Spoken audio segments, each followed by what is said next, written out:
Welcome to Daily Dose Radio, a 5-minute devotional podcast studying the Psalms verse by verse. Broadcast from the ever-beautiful Sharonville, Ohio, on the sunny side of Cincinnati. Hey friends, welcome back to Daily Dose Radio. I hope you'll have a happy Holy Week this week as we prepare for Easter.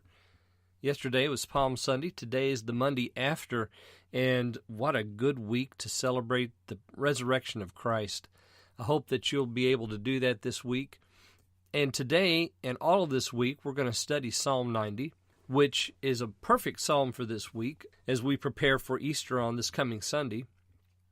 This is a prayer of Moses, the man of God. And I just want to read to you a little statement that Arthur Weiser has written in his commentary on the Psalms.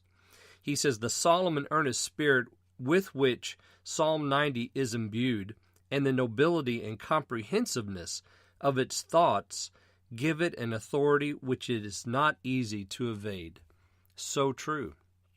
Being written by the hand of Moses, we can tell that this is written by a man who has maybe come to the end of his ministry, his career.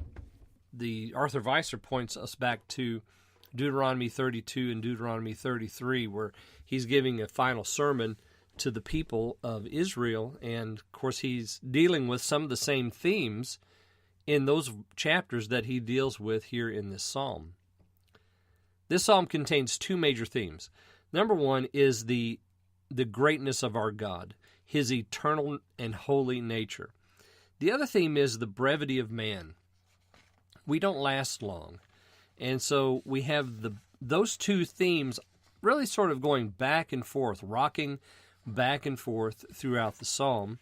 And then we have at the very end of the psalm, Moses' requests. He's making some requests of the Lord based on what he said about God's holiness and our brevity.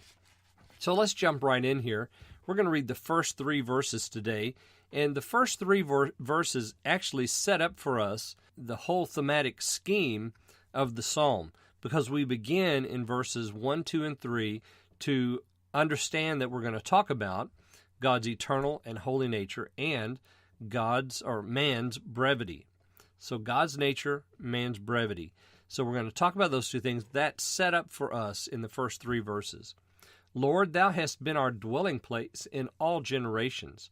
Before the mountains were brought forth, or ever thou hast formed the earth and the world, even from everlasting to everlasting, thou art God. Thou turnest man to destruction, and sayest, Return ye, children of men."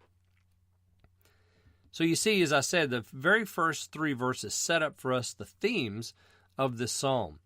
The Lord has been our dwelling place in all generations. Here we just jump right in with this beautiful statement of faith.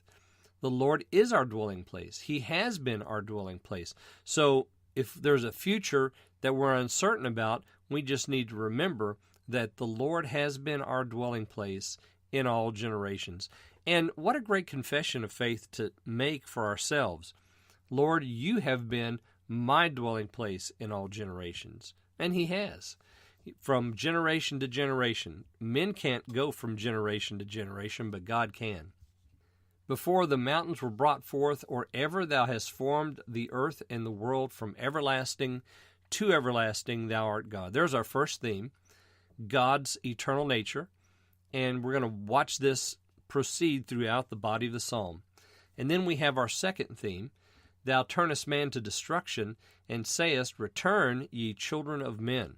So men are, and the children of men, specifically the generations of man, are going to be characterized here as brief and fleeting, because God has said to them, return. You don't have long, and we're going to find out just how long we have. So, return ye children of men. Here is the second theme that we find in this psalm. So, I hope you'll join me for the rest of the week this week as we study Psalm 90 on Daily Dose Radio. Thanks for listening to Daily Dose Radio. I'm David Smith. The music today has been performed by the Bluegrass Experiment. Thanks again for listening. I'll see you next time on Daily Dose Radio.